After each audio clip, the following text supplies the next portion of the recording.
बेटा, अब तुम छोटे नहीं रहे। देखो, मेरी उम्र भी ढल चुकी है। पहले जितनी ताकत थी अब उतनी नहीं बची। कई बार तो मजदूरी करते वक्त हाथ कांपने लगते हैं। मैं चाहता हूं कि अब तुम भी कोई काम सीख लो, चाहे मजदूरी करो या कोई दूसरा काम, लेकिन अपने पैरों पर खड़े होने की कोशिश तो करो। बापू, आप भी कैसी बातें करते हैं। जब तक आप जिंदा हैं मुझे किस बात की चिंता। आप कमाइए, मैं आराम से खाऊंगा। आखिर बेटा किस लिए पैदा किया जाता है? माँ बाप हमेशा साथ नहीं रहते। आज मैं कमा कर खिला रहा हूं, लेकिन अगर कल मुझे कुछ हो गया तो तुम्हारा क्या होगा? दुनिया किसी को मुफ्त में रोटी नहीं देती। मेहनत करने वाला ही सम्मान से जीता है। मुझे भविष्य की चिंता नहीं है बापू। जब जैसी स्थिति आएगी देख लेंगे। अभी तो मैं आराम से हूँ और मुझे किसी काम में दिलचस्पी नहीं है। मजदूरी करना मेरे बस की बात नहीं है। इतना कहकर वो बाहर निकल गया। हरीराम कुछ देर तक दरवाजे की तरफ देखता रहा। उसकी आंखों में निराशा साफ दिखाई दे रही थी। तभी गंगा पानी का लोटा लेकर उसके पास आई। फिर से समझा रहे थे उसे? हाँ, लेकिन पहले की तरह आज भी कोई फर्क नहीं पड़ा। जितना समझाता हूं उतना ही जवाब देने लगा है। अब तो मुझे डर लगने लगा है कि मेरे बाद इसका क्या होगा। अगर हमारी बात इसकी समझ में नहीं आ रही तो आप गांव के जमींदार साहब से बात कर लीजिए। पूरे इलाके में उनकी बात कोई नहीं टालता। शायद उनकी डांट इसे जिम्मेदारी का मतलब समझा दे। सच कहूं गंगा, आज पहली बार मुझे लग रहा है कि मैं एक बाप के रूप में हार गया हूं। लेकिन अगर जमींदार साहब इसे सही रास्ते पर ला सकते हैं तो मैं कल सुबह ही उनके पास जाऊंगा। अगली सुबह सूरज निकलते ही हरीराम सीधे जमींदार की हवेली की ओर चल पड़ा। जमींदार वीर प्रताप सिंह गांव के लोगों की समस्याएं सुन रहे थे। आसपास कई नौकर खड़े थे और गांव वाले अपनी अपनी फरियाद लेकर लाइन में खड़े थे। तभी हरीराम पहुंचा। जमींदार साहब, मेरी भी एक फरियाद सुन लीजिए। अब तो आप ही मेरी आखिरी उम्मीद है। पहले आराम से बैठो हरीराम, घबराओ मत। साफ साफ बताओ, आखिर ऐसी कौन सी परेशानी आ गई कि तुम्हें हमारे दरवाजे तक आना पड़ा? मालिक, मैं रोज दिहाड़ी मजदूरी करके किसी तरह घर चलाता हूँ। शरीर अब पहले जैसा नहीं रहा। हाथ पैर जवाब देने लगे हैं। सोचता था मेरा बेटा बड़ा होगा तो मेरा सहारा बनेगा, लेकिन मेरा बेटा राजा दिन भर गांव में आवारागर्दी करता फिरता है। मैंने प्यार से समझाया, डांटा भी, लेकिन वो साफ कहता है कि जिंदगी भर कोई काम नहीं करेगा और मुझे ही कमाकर उसे खिलाना पड़ेगा। जाओ, अभी इसी वक्त उस लड़के राजा को हमारे सामने लेकर आओ। चाहे जहां मिले उसे कह देना कि जमींदार ने बुलाया है। जी मालिक। दो आदमी तुरंत हवेली से निकल पड़े। उधर राजा हमेशा की तरह अपने दोस्तों के साथ गांव के बाहर पीपल के पेड़ के नीचे बैठा हंसी मजाक कर रहा था। तभी जमींदार के दोनों आदमी वहां पहुंचे।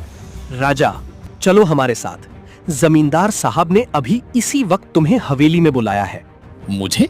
मैंने ऐसा क्या कर दिया? वो वहां जाकर ही पता चल जाएगा। ज्यादा सवाल मत पूछो और चुपचाप चलो। चलो देखते हैं, आखिर ऐसी कौन सी आफत आ गई है। कुछ ही देर बाद राजा हवेली पहुंच गया। तुम्हारा नाम राजा है और हरीराम तुम्हारे पिता हैं? जी, मेरा ही नाम राजा है और ये मेरे पिता हैं। लेकिन आखिर बात क्या है? जमींदार कुर्सी से उठे और धीरे धीरे उसके सामने आकर खड़े हो गए। बात बहुत छोटी है, लेकिन शर्म बहुत बड़ी है। तुम्हारा बूढ़ा बाप इस उम्र में भी सुबह से शाम तक मजदूरी करता है और तुम जवान होकर गांव में मटर गश्ती करते फिरते हो। क्या तुम्हें अपने पिता की झुकी हुई कमर दिखाई नहीं देती? क्या कभी ये ख्याल नहीं आता कि जिस आदमी ने तुम्हें पालने के लिए अपनी जवानी मिट्टी में मिला दी, आज उसी का हाथ पकड़ने की बारी तुम्हारी है? जमींदार साहब, मैं क्या करूं? मैंने आज तक कोई काम सीखा ही नहीं। अब इस उम्र में कौन मुझे काम सिखाएगा? इसलिए मैंने सोचा कि बापू जैसे अब तक घर चला रहे हैं वैसे ही आगे भी चला लेंगे। ये सुनते ही वहां खड़े सभी लोग एक दूसरे का मुंह देखने लगे। राजा, तुम्हारी उम्र काम सीखने की नहीं रही? ये बात कहते हुए तुम्हें जरा भी शर्म नहीं आई? इस गांव में ऐसे ऐसे लड़के हैं जो तुमसे आधी उम्र में अपने माँ बाप का सहारा बन गए। कोई खेतों में पसीना बहा रहा है, कोई बैलगाड़ी चला रहा है, कोई शहर जाकर मजदूरी कर रहा है, और एक तुम हो जो अपनी आलस को किस्मत का नाम देकर बैठे हो। जो लोग मेहनत करना चाहते हैं करें, मुझे किसी की नकल नहीं करनी। मैं अपनी मर्जी से जीना चाहता हूँ। पड़ेगा बेटा, कम से कम मेरी मजबूरी तो समझ ले। आज भी मैं सुबह से शाम तक ईंटें ढोकर आया हूँ, हाथों में छाले पड़ गए हैं। अब ये शरीर पहले जैसा नहीं रहा। अगर तू थोड़ा सा भी साथ दे देगा तो मुझे लगेगा कि मेरी सारी मेहनत सफल हो गई। बापू, मैंने पहले भी कहा था और आज भी कह रहा हूँ, मैं मजदूरी नहीं करूंगा, चाहे कोई कुछ भी कहे। दुनिया में दो तरह के लोग होते हैं, एक वे जो मेहनत करके अपनी किस्मत बदल देते हैं और दूसरे वे जो बहाने बनाकर पूरी जिंदगी दूसरों पर बोझ बने रहते हैं। तुम दूसरी तरह के इंसान बन चुके हो।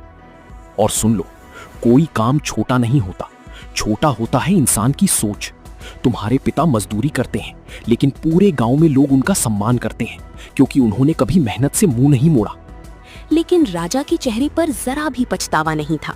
जमींदार साहब, आपने जो कहना था कह दिया, लेकिन आपकी डांट से मैं बदलने वाला नहीं हूँ। मैं वही करूंगा जो मेरा मन करेगा। अगर यही घमंड तुम्हारे अंदर बना रहा तो याद रखना, एक दिन यही घमंड तुम्हें ऐसी ठोकर खिलाएगा कि पूरी जिंदगी याद रखोगे। उस दिन तुम्हारे अपने भी तुम्हारा साथ नहीं देंगे। वो दिन आएगा तो देखा जाएगा। फिलहाल मुझे किसी की नसीहत की जरूरत नहीं है। ये कहकर वो मुड़कर हवेली से बाहर निकलने लगा। हरीराम घबराकर उसके पीछे दौड़ा। बेटा, गुस्से में कोई फैसला मत ले। चल, घर चलते हैं। जो हुआ उसे यहीं भूल जाते हैं। राजा अचानक रुक गया। उसने पलटकर अपने पिता की तरफ देखा। उसकी आंखों में गुस्सा साफ दिखाई दे रहा था। घर? अब मैं उस घर में कभी कदम नहीं रखूंगा। आज पूरे गांव के सामने आपने मेरी बेइज्जती करवा दी। आज से आपका और मेरा रिश्ता खत्म। आप अपने रास्ते, मैं अपने रास्ते।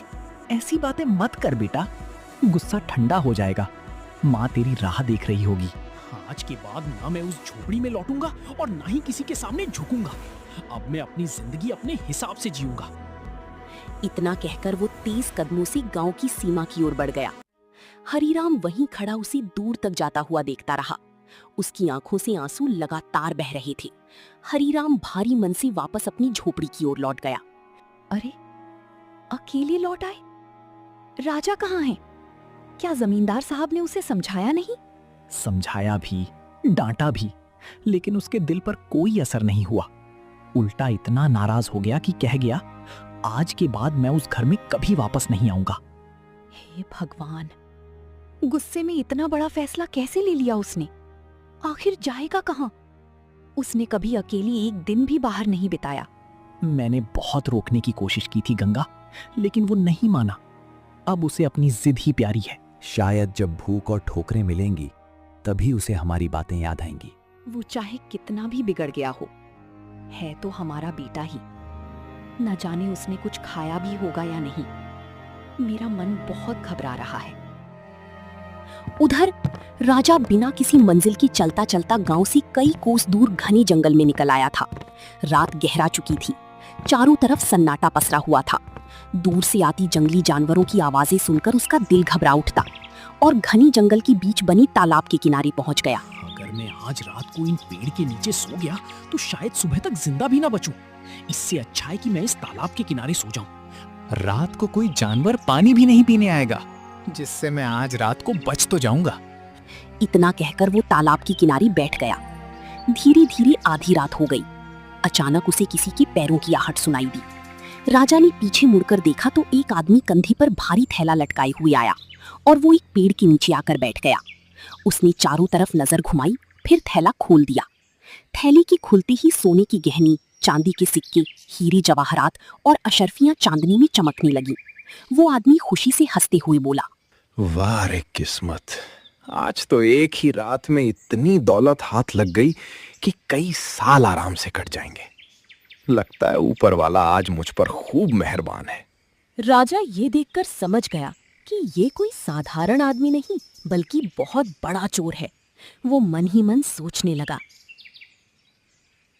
जिस दौलत के लिए लोग पूरी जिंदगी मेहनत करते हैं, ये आदमी एक ही रात में इतना सब ले आया। अगर मेरे पास भी इतना धन होता तो मुझे घर छोड़कर भटकना नहीं पड़ता। अभी जाता हूं इसके पास।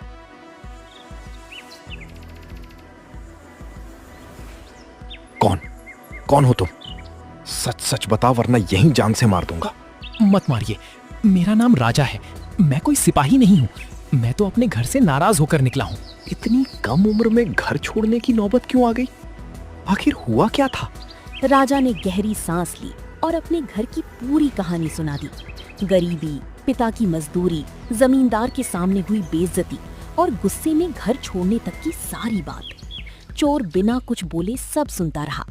फिर उसके चेहरे पर हल्की सी मुस्कान आ गई। वो मन ही मन सोचने लगा, लड़का जवान भी है, ताकतवर भी है, और सबसे बड़ी बात, इसके दिल में गुस्सा भरा हुआ है। अगर इसे अपने साथ मिला लिया जाए तो ये बहुत काम आएगा। मेरा नाम भैरव है, लोग मुझे इस इलाके का सबसे शातिर चोर कहते हैं। अगर चाहो तो मैं तुम्हें भी ऐसा हुनर सिखा सकता हूं कि लोग तुम्हारा नाम सुनकर कांपेंगे। लेकिन मैं ये सब कर पाऊंगा? जिस इंसान के अंदर जिद और बदला लेने की आग हो, उसे कोई भी हुनर सिखाया जा सकता है। मेहनत करनी पड़ेगी, लेकिन अगर सीख गए तो थोड़े ही दिनों में दौलत तुम्हारे कदम चूमेगी।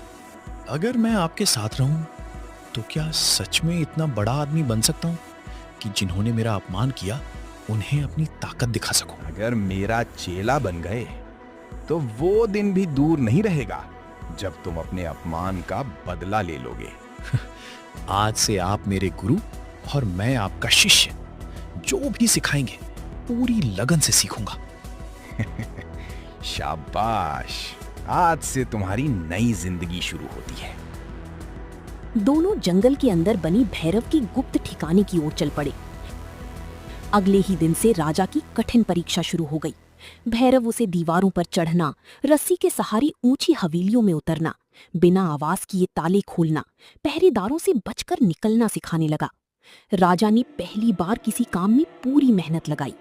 दिन रात अभ्यास करते करते कुछ ही महीनों में वो चोरी की हर चाल सीख गया। अब वो पहले वाला आलसी लड़का नहीं रहा था।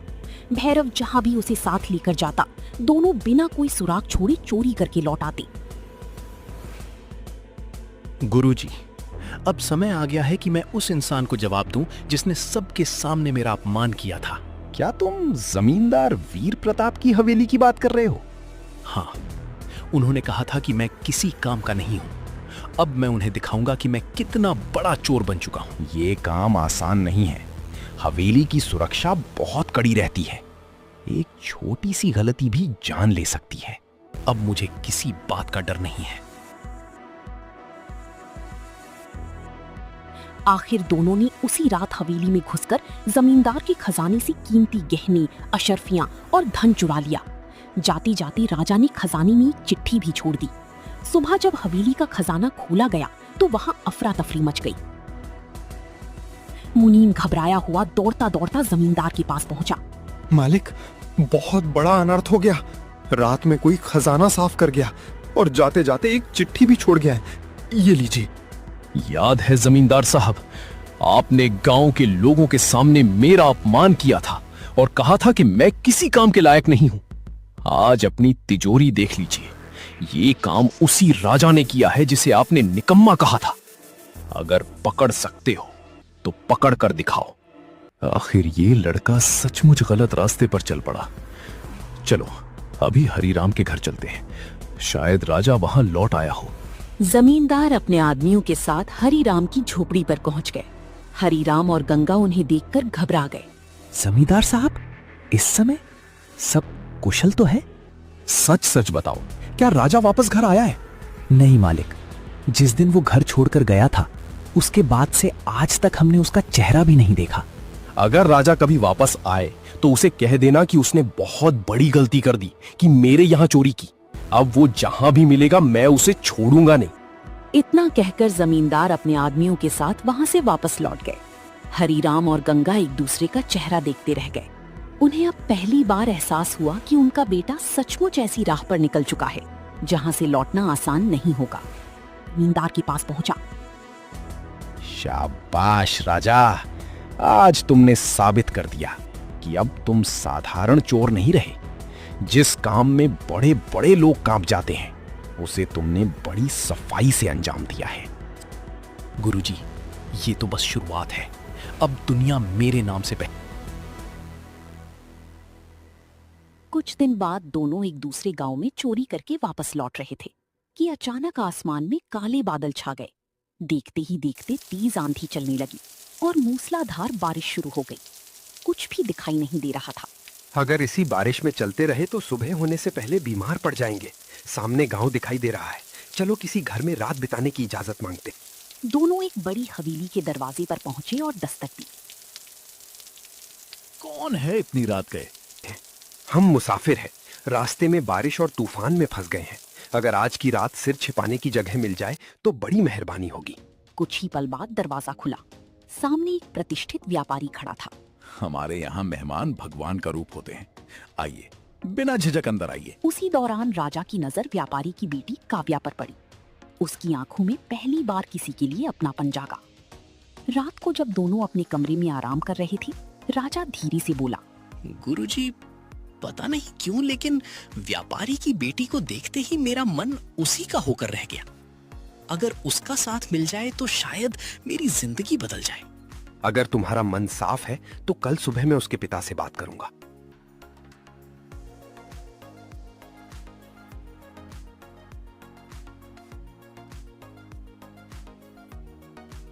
सेठ जी, अगर आप बुरा ना माने तो एक जरूरी बात कहना चाहता हूं। जी कहिए। बताऊं, ये मेरा बेटा राजा है। हमारे पास धन दौलत की कोई कमी नहीं है। जंगल के पास हमारी बड़ी हवेली है। मेरा बेटा आपकी बेटी काव्या को पसंद करता है। अगर आपको उचित लगे तो मैं दोनों के विवाह का रिश्ता चाहता हूं। बेटा एक बात बताओ, तुम कौन सा काम करते हो? तुम्हारे पास ऐसा कौन सा हुनर है जिससे तुम अपना और अपने परिवार का भविष्य संभाल सको? उसे किसी काम की क्या जरूरत? मेरी सारी दौलत का वही अकेला वारिस है। जिंदगी भर आराम से रहेगा। मुझे क्षमा कीजिए, लेकिन मैं अपनी बेटी का विवाह ऐसे युवक से कभी नहीं करूंगा जो सिर्फ बाप की दौलत पर जीना चाहता हो। धन आज है, कल नहीं भी रह सकता, लेकिन इंसान का हुनर और ईमानदारी हमेशा उसके साथ रहती है। जिस युवक ने अपने हाथों से कमाना नहीं सीखा, मैं उसे अपनी बेटी का जीवन साथी नहीं बना सकता। राजा और भैरव दोनों एक दूसरे का चेहरा देखने लगे। उन्होंने बिना कुछ कहे व्यापारी से विदा ली और वहां से निकल गए। रास्ते में काफी देर तक दोनों खामोश चलती रही। गुरुजी, मैं काव्या से ही विवाह करना चाहता हूं। लेकिन कैसे? उसके पिता साफ मना कर चुके हैं। अगर वे खुशी से रिश्ता नहीं देंगे तो किसी रात मैं उसे अपने साथ ले आऊंगा। नहीं राजा, ये गलती कभी मत करना। प्यार कभी छीना नहीं जाता, कमाया जाता है। अगर तुम जबरदस्ती किसी लड़की को ले भी आए तो वो तुम्हारे साथ कभी खुश नहीं रह पाएगी। तुम्हें चोरी करना आता है, लेकिन दुनिया सिर्फ चोरी को हुनर नहीं मानती। अगर सच में काव्या का हाथ चाहते हो तो कोई ईमानदार काम सीखो। जब तुम्हारे हाथों की कमाई होगी तभी लोग तुम्हारा सम्मान करेंगे। ठीक है गुरुजी, आज से मैं कोई ईमानदारी का काम सीखने की कोशिश करूंगा। जब तक कुछ सीख नहीं लेता तब तक आपके पास वापस नहीं आऊंगा। मैं जंगल वाले ठिकाने पर तुम्हारा इंतजार करूंगा। दोनों अलग हो गए। राजा कई गांवों में घूमता रहा। सबसे पहले वो एक बढ़ई की दुकान पर पहुंचा। चाचा जी, मुझे ये काम सीखना है। क्या आप मुझे अपना चेला बना लेंगे? सीख लोगे, लेकिन मेहनत बहुत करनी पड़ेगी। कम से कम 3-4 साल लगेंगे। 3-4 दिनों में नहीं सीख सकते।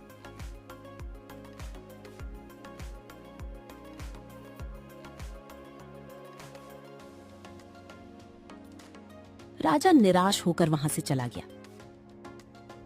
पूरा दिन भटकने के बाद राजा थका हारा रास्ते में चल रहा था। तभी उसकी नजर एक लकड़हारे पर पड़ी। वो उसके पास गया। भाई, आप ये कुल्हाड़ी लेकर कहां जा रहे हो? मैं तो लकड़ी काटने जा रहा हूं, उन्हें लाकर बाजार में बेचूंगा। अगर आपको कोई आपत्ति ना हो तो क्या मैं भी आपके साथ लकड़ी काटने चल सकता हूं? अगर मेहनत करने का इरादा सच्चा है तो काम की कमी नहीं है। आओ चलो। अब दोनों जंगल पहुंच गए और दोनों ने लकड़ियां काटना शुरू कर दिया। कुछ ही देर में लकड़ियों का ढेर लग गया। दोनों लकड़ियों को लेकर बाजार पहुंचे। शाम होते होते सारी लकड़ियां बिक गईं। आज पहली बार समझ आया, मेहनत से कमाया हुआ 1 रुपया भी चोरी के 1000 रुपयों से कहीं ज्यादा कीमती होता है। ये सोचकर राजा अपनी पहली ईमानदार कमाई जेब में रखकर सीधे काव्या के घर की ओर चल पड़ा। ये सोचकर राजा अपनी पहली ईमानदार कमाई जेब में रखकर सीधे काव्या के घर की ओर चल पड़ा। सेठ जी, उस दिन आपने कहा था कि जिस युवक ने अपने हाथों से मेहनत करके कमाना नहीं सीखा, उसे आप अपनी बेटी का हाथ नहीं देंगे। देखिए, ये मेरी पहली ईमानदारी की कमाई है। आज पूरा दिन मैंने मेहनत की है, धूप में पसीना बहाया है, तब जाकर ये पैसे मिले हैं। अब फैसला आपके हाथ में है। बेटा, आज तुमने मुझे पैसे नहीं दिखाए, बल्कि ये साबित कर दिया कि तुम बदलना चाहते हो। जिस दिन इंसान मेहनत की कीमत समझ जाता है, उसी दिन उसकी असली जिंदगी शुरू होती है। क्या आप काव्या का विवाह मेरे साथ करने के लिए तैयार हैं? हाँ, मुझे ये रिश्ता मंजूर है। वो खुशी खुशी घर से बाहर निकला, तभी उसने देखा कि एक पेड़ के नीचे बहुत सारे लोग इकट्ठे हैं। राजा वहां गया तो देखा कि एक साधु प्रवचन दे रहे थे। राजा भी सुनने लगा। साधु शांत स्वर में कह रहे थे, बेटा, मेहनत की कमाई चाहे 1 रुपया हो, लेकिन उसमें बरकत होती है। बेईमानी से कमाया गया लाखों का धन भी इंसान को कभी सच्ची खुशी नहीं दे सकता। चोरी से जेब जरूर भर सकती है, लेकिन मन हमेशा खाली रहता है। जो दूसरे का हक छीनता है, एक दिन उससे उसका अपना सुख भी छिन जाता है। इसीलिए जीवन में हमेशा ईमानदारी और मेहनत का रास्ता चुनो। वही रास्ता अंत में सम्मान और सुकून देता है। संत की बातें सीधे राजा के दिल में उतरती चली गई। उसे अपने गुरु भैरव के साथ की गई सारी चोरियां याद आने लगी। उसे अपने बूढ़े पिता हरिराम की मेहनत का पसीना याद आया। अपनी माँ गंगा के आंसू याद आए और जमींदार की वो बात भी याद आई, मेहनत करने वाला कभी छोटा नहीं होता। राजा की आंखें भर आईं। उसने मन ही मन फैसला कर लिया कि अब वो कभी चोरी नहीं करेगा। कुछ ही दिनों बाद राजा और काव्या का विवाह हो गया। विवाह के बाद राजा सबसे पहले जंगल में अपने गुरु भैरव के पास पहुंचा। आओ राजा, अब तो तुम्हारी शादी भी हो गई। बताओ, आज किस काम से आए हो? गुरुजी, मैं आज आपसे विदा लेने आया हूं। विदा? आखिर क्यों? अब मैं चोरी नहीं करना चाहता। मैंने समझ लिया है कि मेहनत से कमाई हुई सूखी रोटी भी चोरी के सोने से कहीं ज्यादा कीमती होती है। मैं अपनी बाकी जिंदगी ईमानदारी से जीना चाहता हूं। ठीक है, अब तुम्हारा मन नहीं है तो ना करो। शायद भगवान तुम्हें सही रास्ते पर लाना चाहते थे। हाँ गुरुजी, शायद आप सही कह रहे हैं। तो जमींदार की हवेली से जो धन हमने चुराया था, वो मुझे वापस दे दीजिए। मैं उसे उसके असली मालिक को लौटाना चाहता हूं। ले जाओ बेटा, आज से ये पाप का बोझ भी हमारे सिर से उतर जाना चाहिए। राजा ने सारा धन लिया और अपनी पत्नी काव्या के साथ सीधे अपने गांव की ओर निकल पड़ा। गांव पहुंचते ही वो सबसे पहले जमींदार वीर प्रताप सिंह की हवेली में गया। जमींदार ने जैसे ही राजा को देखा, उनकी आंखें गुस्से से लाल हो गईं। तो आखिर तुम खुद ही हमारे सामने आ गए। जमींदार साहब, मैं सजा से बचने नहीं आया हूं, मैं अपनी गलती स्वीकार करने आया हूं। ये आपका वही धन है जो मैंने चोरी किया था, मैं उसे लौटाने आया हूं। अगर इसके बाद भी आप मुझे सजा देना चाहें तो मुझे कोई शिकायत नहीं होगी। गलती करने वाला बड़ा नहीं होता, अपनी गलती मानकर उसे सुधारने वाला बड़ा होता है। जिस दिन इंसान अपने अपराध पर पछताने लगे, समझो उसी दिन उसका नया जन्म हो जाता है। उन्होंने सारा धन वापस ले लिया। आज मैं तुम्हें माफ करता हूं, लेकिन वादा करो कि आज के बाद तुम्हारे हाथों से कभी कोई बेईमानी नहीं होगी। मैं वचन देता हूं, अब मेरी जिंदगी सिर्फ मेहनत और ईमानदारी के रास्ते पर चलेगी।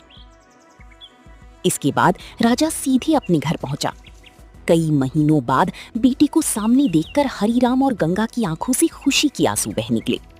बापू, मां, मुझे माफ कर दीजिए, मैंने आपको बहुत दुख दिया। बेटा, जिस दिन इंसान अपनी गलती मान लेता है, उसी दिन माँ बाप उसे माफ कर देते हैं।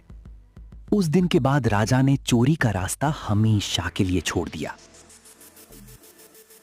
वो अपने पिता के साथ खेतों में मेहनत करने लगा। अपनी पत्नी काव्या के साथ ईमानदारी से जीवन बिताने लगा। धीरे धीरे उसकी मेहनत रंग लाई, खेत लहलहाने लगे। पूरे गांव में लोग उसकी मिसाल देने लगे कि इंसान चाहे कितना भी भटक जाए, अगर सही समय पर सही रास्ता चुन ले तो उसकी जिंदगी फिर से बदल सकती है।